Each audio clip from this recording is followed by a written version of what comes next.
Hello there, buddy. I'm Mr. GamePie. So yeah, this is some 20XX right here, and just a note, in case you aren't aware, this is a follow-up video for my most recent announcement called a shift. In it, I talk about how I'm not going to be a full-time Let's Player anymore, and how I'm moving everything over to VidMe, and that's all very scripted stuff. I basically just talked about things that I exactly knew would be going on. But here in this video, I'm going to be talking during the duration of this gameplay footage here about some other stuff that may be a little bit more subject to change in the future, as well as just, I don't know, I could talk about the game some and stuff, and as well as some updates about my life. So this is, I guess, either speculative or less necessary information on what's going on around here in the near future, but it could still be interesting. So, yeah, so let's talk about the biggest thing that I want to discuss, and that is Patreon. Here, recently, I made a video talking about how I started up a Patreon, and during that period of time, I was still doing Let's Plays full-time. I was uploading every single weekday, like 5 videos a week, more than 5 videos a week, even. And, you know, that's probably the content that well, first of all, there was only one person who ever joined the Patreon at all, and for him, I'm really thankful. Thanks for joining that. Thanks for, you know, supporting me with what you could. But, yeah, ultimately it wasn't enough to keep me a full-time Let's Player. Just one person can't provide enough that much money. That's just, it simply can't be done. And, yeah, as I was saying, you know, whenever I started the Patreon, that was the expectation. That was what was happening at the time, and as I'm sure many other people were expecting, that's what was going to continue happening. 5 uploads a week, maybe even more. And, well, obviously that isn't happening now. So, at this point, I expect that I will keep my Patreon up just in case anybody does want to donate. But, you know, just realize that you might not be getting many videos at any real point in time. And, yeah, basically that's just, there's been a shift in the schedule, essentially. And so, for the one person that has been supporting me, if you want to keep doing that, that'd be cool. You're absolutely allowed to do that if you find that this is a substantial amount of uploads, basically. A substantial amount of content for what you're paying for. And, for anybody else out there, I know that there was one person that said they were going to, do the Patreon, stuff. You know, if you find that this is also substantial, then you're certainly welcome to. But yeah, basically the terms have changed in that regard. And if you were thinking of joining and now you're suddenly like, maybe not so much, then I can certainly understand why. Yeah, so I feel like that's the biggest thing. That's my idea right now. And yeah, that's what I'm gonna stick to for at least this point in time. But, yeah, basically I feel like that's the biggest thing, actually. But, another thing is that whenever I made my Patreon video, it was in tandem with the fact that I was running out of money at the time. I didn't really have a job, I was having trouble finding a job, and that isn't actually the case anymore. I now do have a job. It's not necessarily the best job, but it pays reasonably well, and it gives me money. So I don't absolutely need Patreon supporters anymore. Patreon supporters are still absolutely, I find them desirable, I think that's great, but it's not an emergency. It's not critical like it was back whenever I made that video. And in fact, the video on YouTube that I made about my Patreon account, I've taken that down. Mostly it's now a private video. And, well, on VidMe, I don't really need to take it down anymore because it'll be gone by the 15th. It's over. It's disappeared. But yeah, I may make a new Patreon video here at some point in the future to more properly reflect its existence. But, yeah, that's what's going on there. So, hey, one thing that I can talk about is, let's say that you've been subscribed to me on YouTube either for a long time or just recently, given that whenever I left YouTube I had like 888 subscribers, and right now I have let's see here, it's like over 900 something. So, yeah, 930. I have, yeah, originally I had 888, and I had 888 for months. And now I have 930, even though I haven't uploaded really any videos in 8 months, so that's exciting. It doesn't make any sense! But, you know, one of the reasons why I considered leaving YouTube is that, for some reason, my channel has always had the most success when I've been uploading nothing. Just nothing at all. Don't upload anything, and you get more views than ever before! Because that's clearly how YouTube's supposed to work! Yeah, but, I can't say that I've been getting more views than ever before, but I have been getting more subscribers, so that's weird, but that's how it works. That's just how my content works for some reason. So, yeah, that happened. But let's say that you're one of the new subscribers, you never went to VidMe, or you're one of the old subscribers and you just never went to VidMe for some reason. Well, basically, you're going to get new content here in the near future because I'm going to be re-uploading all my VidMe videos here within the next couple months. And so let's talk about the series that you'll now get to experience.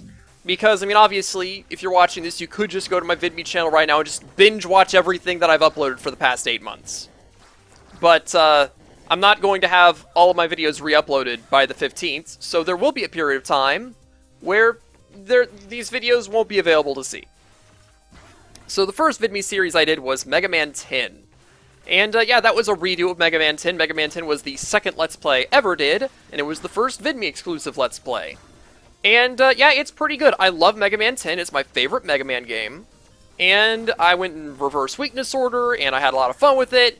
And at the end, I talk about how, like, oh man, it's my first VidMe exclusive video, so that's gonna be a little bit outdated. But yeah, otherwise, it's a pretty fun series. It's pretty good. The next thing I did was Let's Play Yooka-Laylee. It was a blind playthrough. I didn't get every Pagey in the game, but I did get a large number of Pageys.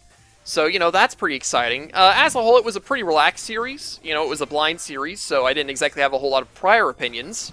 But I did have a lot of fun with it. Yooka-Laylee was a very divisive game, and I generally enjoyed my time with it. Even if I did have a couple complaints here and there. I also did 20XX-ing.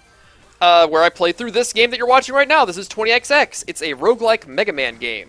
You may have already seen me play some of it because I did a collab with Deceased Crab on its multiplayer back on his channel.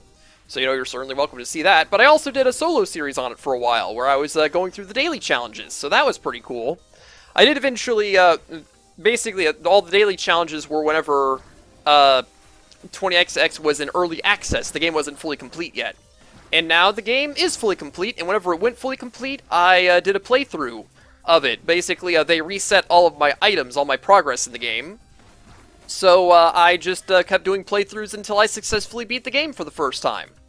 So yeah, and that's where the series ended. I asked people if they were interested in seeing more of the daily challenges or more just other challenges, and I got literally no response whatsoever. So yeah, I just sort of stopped the series at that point.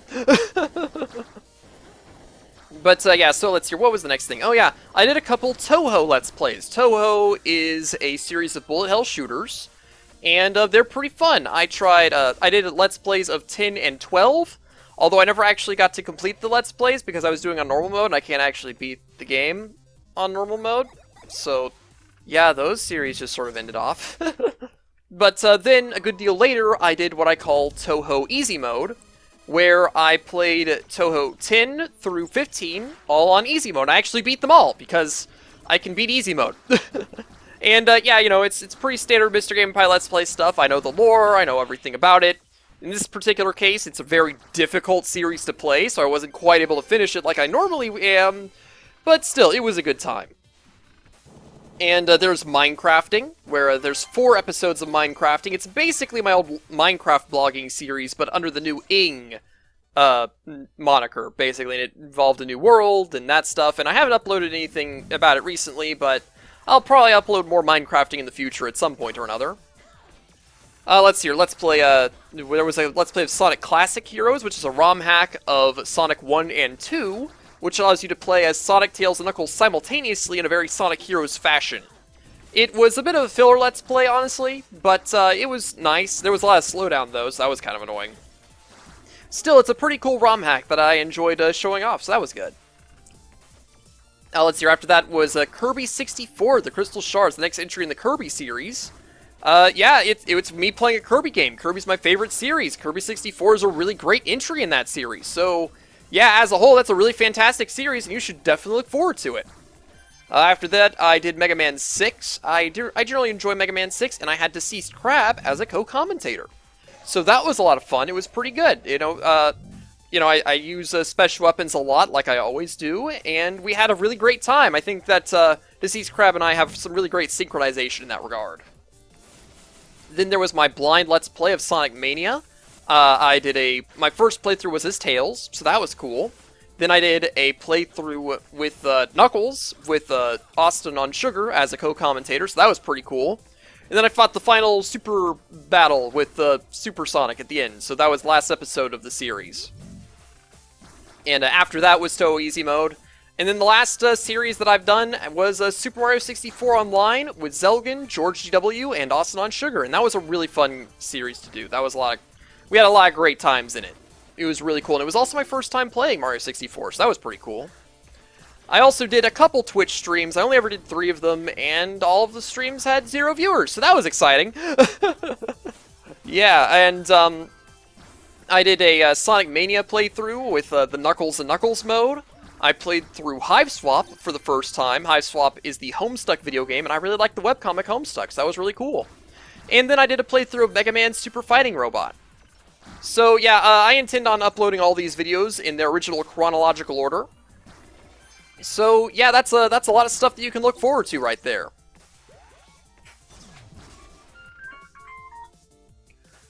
But yeah, as for other things, I mean, I guess I can talk about 20XX here.